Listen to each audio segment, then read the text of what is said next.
Americanism, not globalism, will be our credo. Then we can be assured that other nations will not treat America with respect, the respect that we deserve.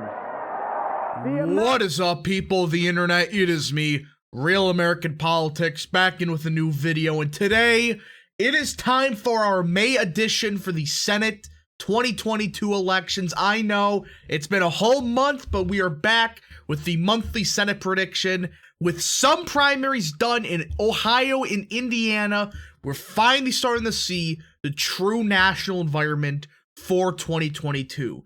Now, before we start with today's video, I hope you enjoy these type of videos. If you do, smash like down below, subscribe, share with your friends, hit the little bell, and yes, of course, go follow that mysterious Twitter account in the description down below. And yeah, now let's get right into it, folks. No more promotion stuff. We're getting right into the Senate prediction, the monthly tradition on this channel. We're going to continue it. So let us start with all the obvious states. We all know the same, like, what, like 15 states for the Republicans that they're going to win. Look, Alaska's safe Republican. People are going to say, Murkowski has a chance. Not really. Her approval rating statewide is like 20%. She's not going to win that race. I don't care about the ranked choice voting garbage. If she's only at 20% approval rating, she's not going to win that election. Especially with Trump endorsing an actual challenger in Chewbacca.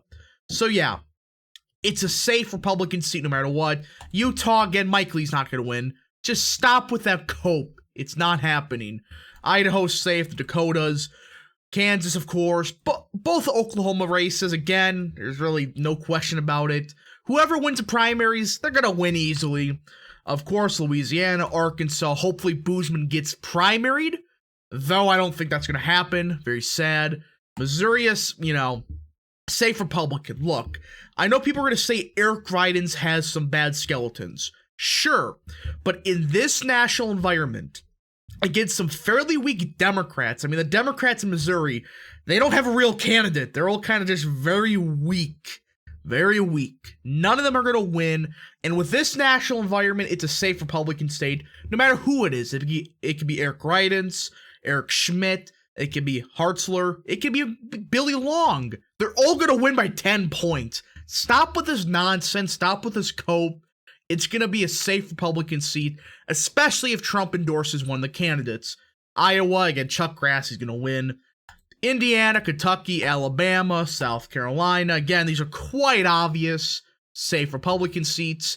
And that's it for the for sure, no matter what you do, these are the safe Republican seats. Now, for Democrats, it's pretty simple, pretty self-explanatory. Hawaii, California, Oregon, Colorado. Look, if it was Cory Gardner or even Eli Bremer, who is cringe on the issues, if it was one of those two guys, this state could go red, or not go red, just be within like 10 points. However, you have like some Q boomer as a nominee. It's a shit show what's happening in Colorado, pretty much a nobody. So yeah, Colorado is safe Democrat, no matter what you do. I mean, the Republican candidate's a Q boomer. That's all you need to know about it. Illinois, Maryland, Connecticut, New York, and the state of Vermont. So both parties have 45, for sure seats.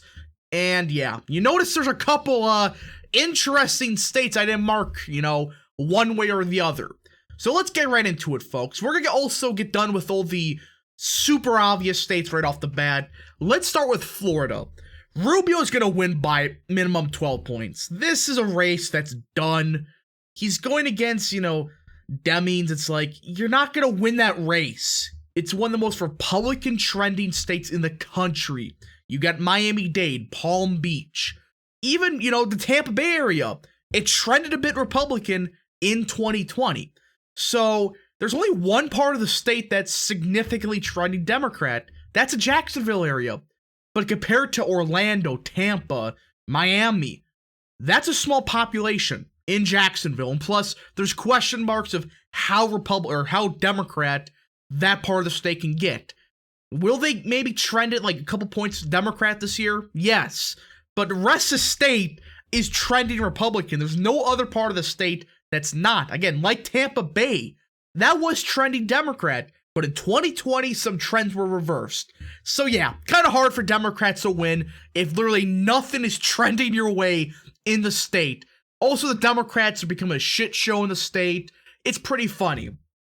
Also for Ohio, Vance is going to win that race easily. The turnout for the primary was huge for the Republicans, and Republicans have mostly united behind Vance. Even Matt Dolan gave his endorsement to J.D. Vance. That race is over. Tim Ryan is just, shooting himself in the foot constantly, running kind of a bad campaign. It's not going to go well. So yeah, J.D. Vance will easily beat Tim Ryan. A huge win for America First conservatives in the Senate. Really I guess you could say maybe the second one. Josh Hawley's close, but Vance could truly be the breakthrough in the Senate we need. He's great on the issues. He's going to beat Tim Ryan by at least 12 points. It's Ohio. Stop with this idea that, Tim Ryan can win. 10 years ago, yes. This is a red wave year in one of the most Republican trending states in the country. So yeah, Ohio is safe Republican. Also, another quite obvious one, Wisconsin. I mean, the Democrats have become a joke here. I mean, one of the candidates, I think it was Alex Lastry or whatever the frick his name is, he took a picture of Chicago and said, look at the future of Milwaukee, right? He took a picture of Chicago and claimed that was Milwaukee. You could see the Sears Tower, wherever it's called now, in the picture. That's the Democrats in a nutshell, Wisconsin. They're taking pictures of Chicago and saying this is Milwaukee. It's like, what are you doing? I mean, they are just clowns. Running awful campaigns, running on late-term abortion.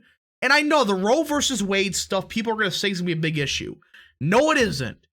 In a recent poll conducted by Politico, only 14% of Democrats said that's the number one issue. Yeah, 14%. Most people care about, inflation, the economy going to shit. They don't care about abortion. It's just a fact. If anything, this is going to energize Republican voters, if anything. It's one of those things where Democrats are having awful messaging on. This is one of the first time Republicans have had decent messaging on an issue. And it seems like they're winning on it. It's just a matter of, how much is it going to matter? I don't think it's going to matter at all. But if you run a late-term abortion, you're going to get crushed. So yeah, Wisconsin is a likely Republican state. Ron Johnson wins by a lot. So yeah, very easy as well. So yeah, that's the quite obvious states, no question about it, no matter what you do. Now you still see there's one state in the Northwest that I have not marked as, safe Democrat or anything like that. Washington. Here's what I think is going to happen. This is going to be a very close race in Washington. I think it's going to be within 6 points. I think it's a likely margin as of now. But Democrats, have not the most popular incumbent there, running against a Republican in Smiley, who's running a very good campaign, running on issues that matter to voters, and in a red wave year. She has a serious shot of winning. Even Democrat pollsters are saying Washington is getting closer and closer and closer. So Washington, in my opinion, as of now, is a likely Democrat state. Again, this is one of those weird states where, you would think this would be a fairly Republican state. I mean, it just has the aesthetics of it. Just, kind of like Virginia. It has the aesthetics to be, a fairly conservative state, but it, really isn't. But there is a base of voters in Washington that Smiley can win, running on issues that matter to voters. And she's running a good campaign. So as of now, I have the race as a likely Democrat seat.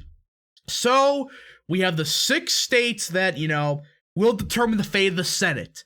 Nevada, Arizona, Georgia, North Carolina, Pennsylvania, and the great state of New Hampshire. So let's get this done right now. Nevada. Lake Salt's going to win. Lake Salt is going to win that race. It's a matter of how much. And based on the polling we're seeing, it appears, 2-3 points is the bare minimum for him. I mean, Cortez is done. She's dead on arrival in a Republican trending state like Nevada. She is done. She's not popular. The Democrat Party in Nevada has collapsed, and the Reid machine's dead in Las Vegas. Yeah, this state's not going Democrat this year. Republicans may win both races. They may, sweep the entire state. It's just one of those things where the Democrats collapsed, running an awful campaign. You have a very good Senate candidate in Adam Lakesold running. That's a good combination, especially in a red wave year in the state of Nevada, which in my opinion is a flip for the Republicans.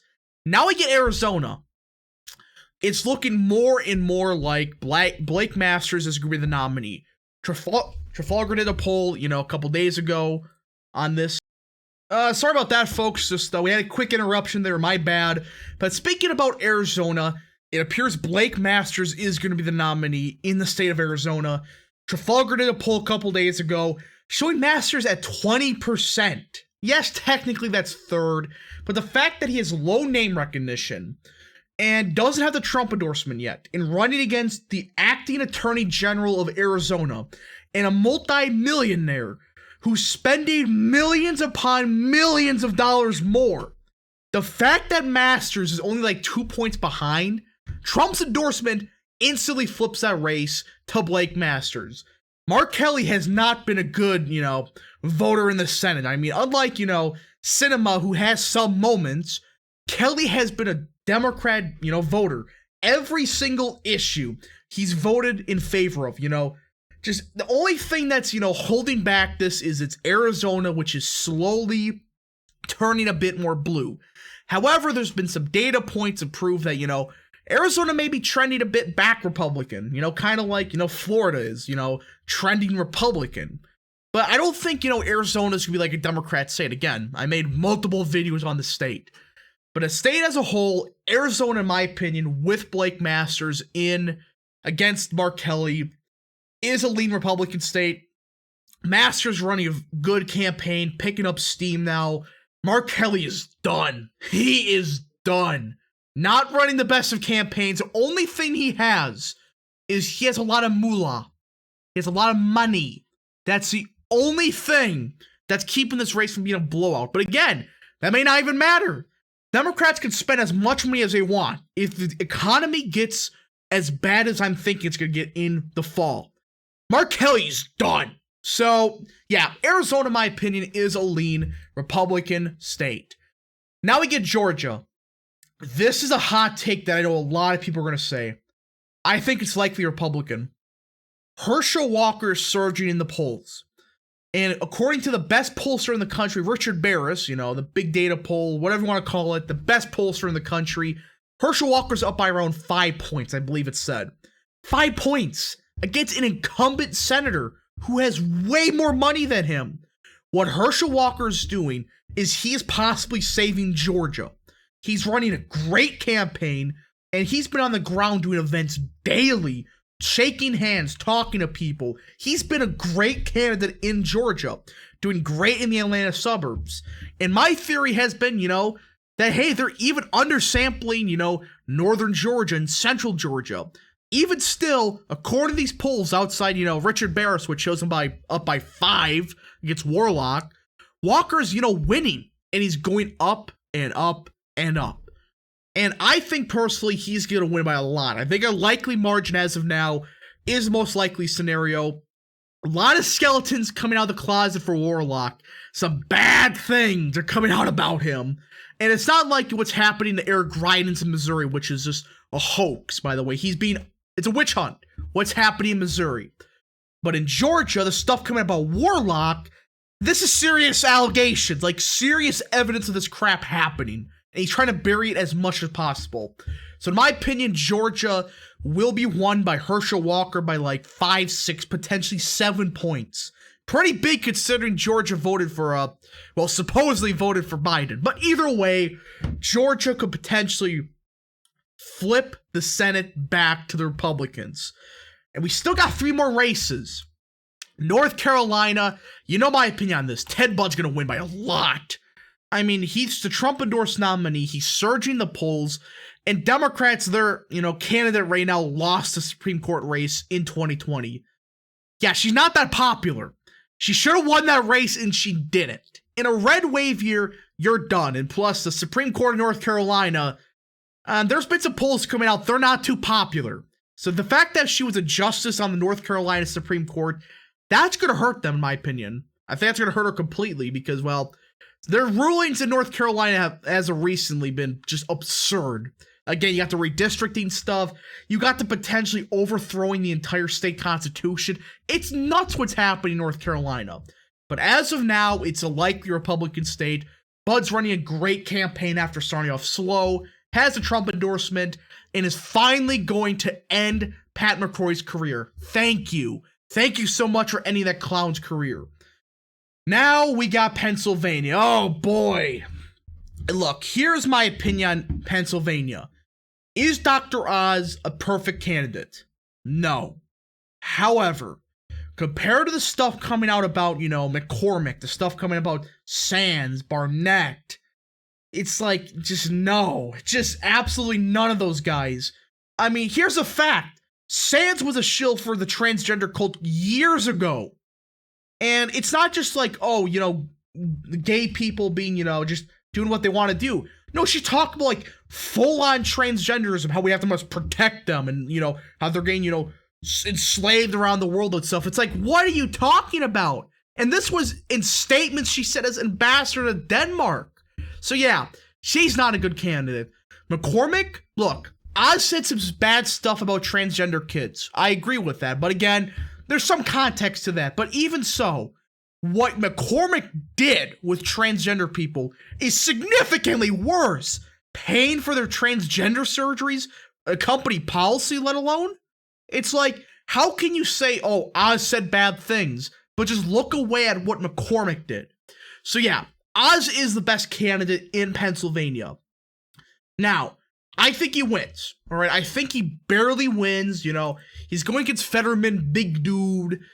I think he wins by like a point. It's going to be a fairly close race, but it will be a competitive race. I think Fetterman's not going to win this race. Either way, Republicans win this seat, I think, in my opinion. It should be a, easy win in Pennsylvania. So yeah, as of now, Pennsylvania is lean Republican. Now, New Hampshire. It appears Chuck Morse is going to be the Republican nominee. He's great on the issues, For a state like New Hampshire, he's fairly conservative. And it appears he's going to be the nominee. And there's been some recent polls of him, slowly increasing in the polls, going from 40% to 42 to 43. He's seriously picking up steam there. And look, with how bad the economy is going to be in the fall, I'm going on a limb and saying this. I think Chuck Morse wins that race as of now. I think he wins by a quarter of a point. But neither way, he's going to win that race as of now. Now it's Don Bolduc who's a nominee, I think Democrats may win that race by 3 or 4 points. But if it's Chuck Morse, who's great on the issues, I follow him on Twitter, great candidate. He's the nominee, he will win by a quarter to a half point. Huge flip in increasing the Senate majority for the Republicans. So this is my current prediction, folks. Republicans have 54, Democrats have 46. If you enjoyed this video, which I hope you did, smash that button up. Smash the like button down below. Subscribe, share with your friends, hit the little bell, and yes, of course, go follow that mysterious Twitter account in the description down below. And yeah, thank you guys so much for watching. We'll see you guys in the next video. Godspeed to all of you.